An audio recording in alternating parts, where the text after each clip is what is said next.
sweat into the German campaigns, Commodus announced his intention to wrap things up and head home. But the work is undone, his father's old phalanx of lieutenants cried. It will only take another year, and then we can all bask in the glory of having defeated the barbarians and added new territory to the empire, just as your father always wanted. It was practically his dying wish that you should lead us to victory. But Commodus was having none of it. He would come to final terms with the Marcomanni and Quadi, and then head back to Rome as soon as possible. There are two interpretations of why Commodus was so quick to withdraw from the Danube, and at least to a good chunk of his father's allies, simply vacate the meaning of 12 years' hard labor in the process. The first take is a high-minded one.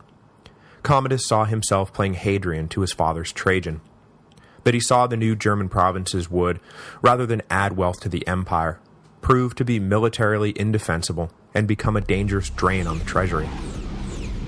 Whatever romantic notions of victory Marcus had forged in the heat of battle, someone, namely Commodus, had to bring some objective, clear thinking to the situation, and the fact of the matter was, the whole campaign had probably been an unforgivable waste of men and money.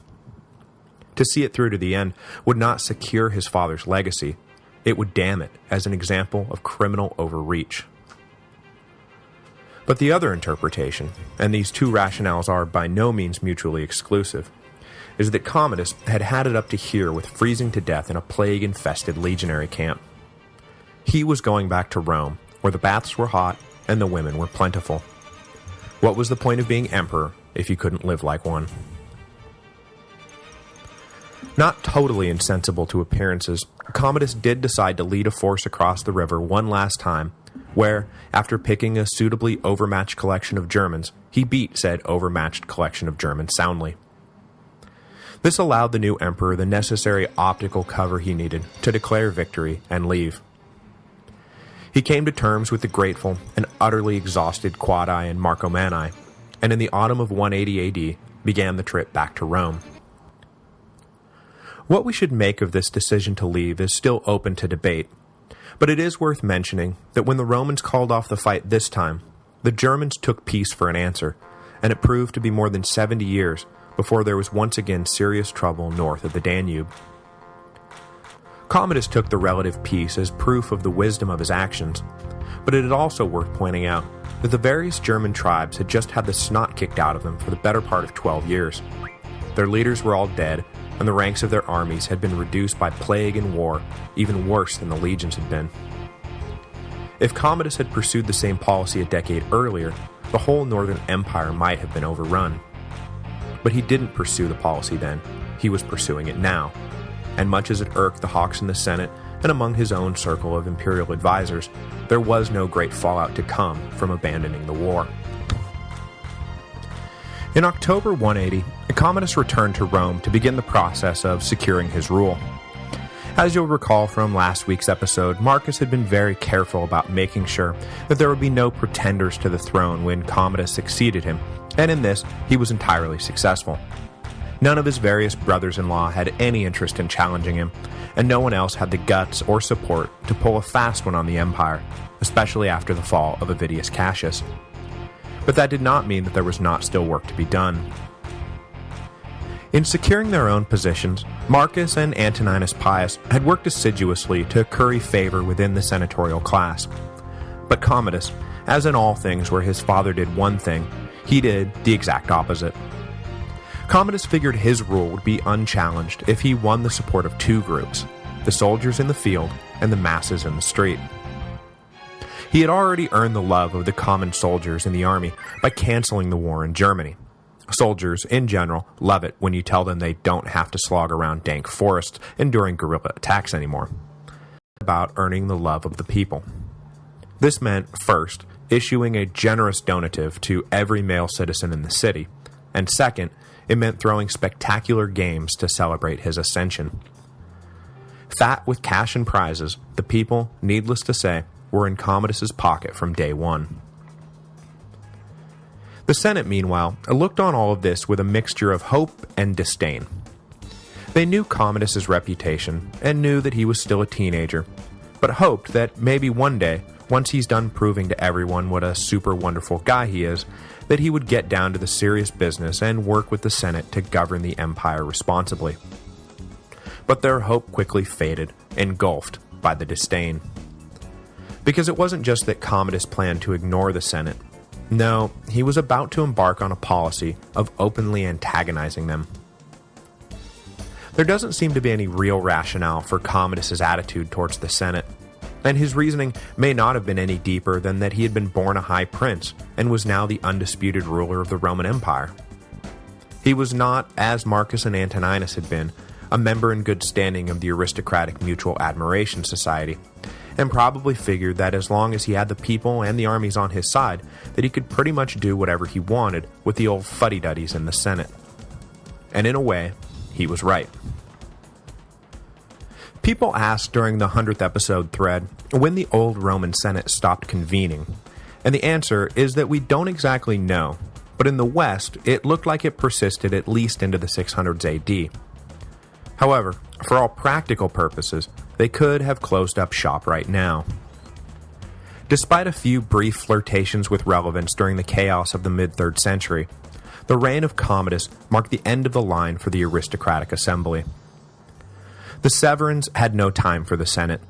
The crisis period was a running battle between rival generals, and then when Diocletian reformed the governmental structure of the empire to better reflect reality, the Senate was left out of the bargain completely.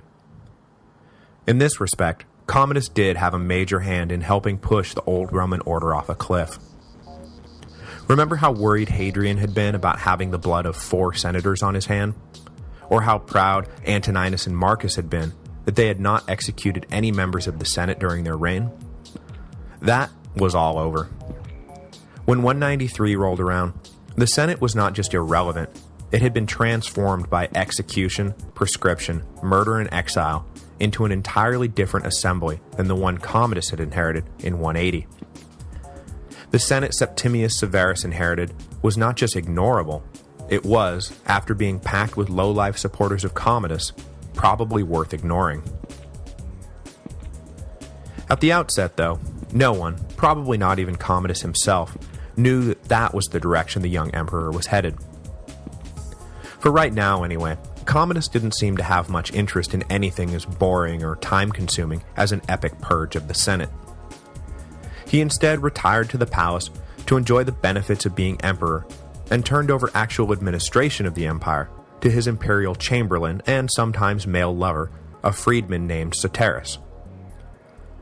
The Senate was obviously scandalized that the emperor was handing power over to some freedman lover, male lover no less, and Soterus was universally despised in the upper classes.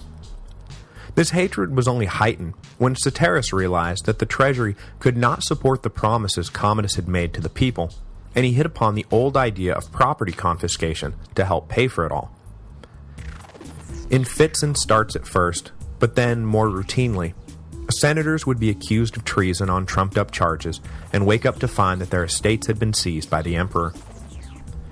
It was right around this time that all hope dissolved and the disdain fully took over, and also the fear.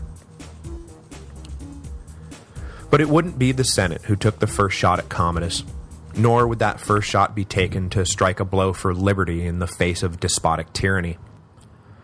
Commodus's sister Lucilla, by virtue of her long-dead marriage to Lucius Verus, still retained the title of Augusta, and since the death of Faustina in 175, had enjoyed the perks that came with being the preeminent woman of the empire.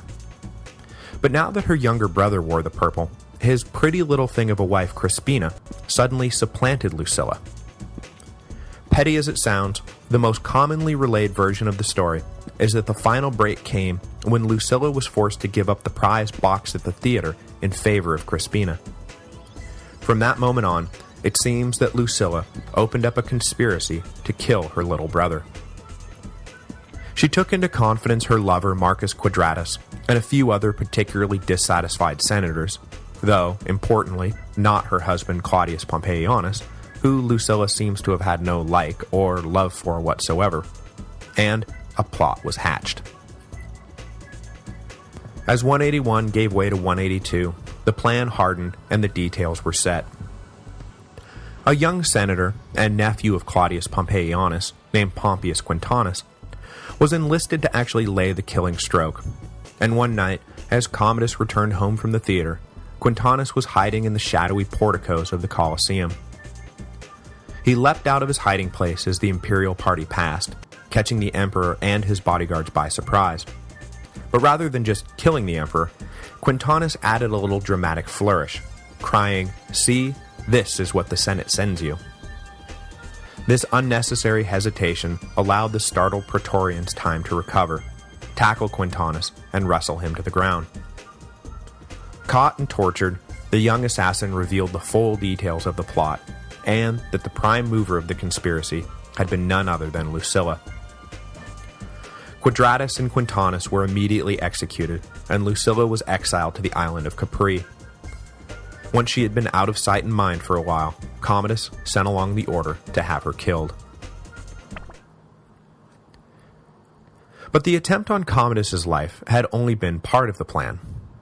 The other half of the plot actually succeeded, and with the help of the two Praetorian prefects, Satyrus turned up dead a few days later. Still reeling from his own brush with death, when Commodus learned that his favorite had been murdered, the emperor, just as the reign of Commodus was a turning point in the history of Rome, the assassination attempt of 182 was the turning point within the turning point. With the unnecessary and only partially true words, "This is what the Senate sends you," ringing in his ears, Commodus's attitude towards the Senate would take a homicidal turn for the worse.